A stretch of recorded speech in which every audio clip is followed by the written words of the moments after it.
चाहत recording studio Sajidpur में ढुका बजा म्यूजिक बाय राजू बाबू। मूली बबुआ नजी के छा गइल बा मूली बबुआ नजी के छा गइल बा यादव जी के बैंगन कीड़ा गइल बा मूली बबुआ नजी के छा गइल बा होलिया में बैंगन कीड़ा गइल बा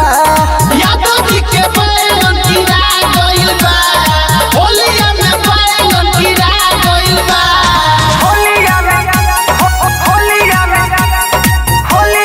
बैंगन कीड़ा गइल बा म्यूजिक बाय राजू बाबू। झूठहू के लोगवा जे करता विवाद धोए करा बिना न शोभे सब्जी सलाद झूठहू के लोगवा जे करता विवाद धोए करा बिना न शोभे सब्जी सलाद चारू ओरी लहरी कर छा गइल बा चारू ओरी लहरी कर छा गइल बा होलिया में बैंगन कीड़ा गइल बा मूली बबुआ नजी के छा गइल बा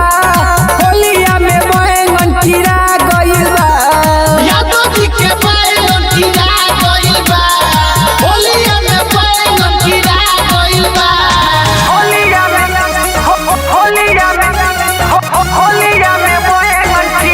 गइल बा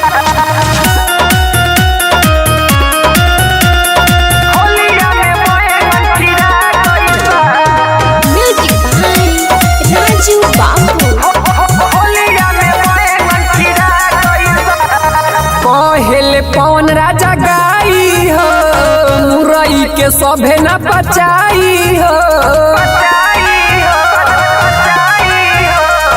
पवन राजा कहेले गाई हो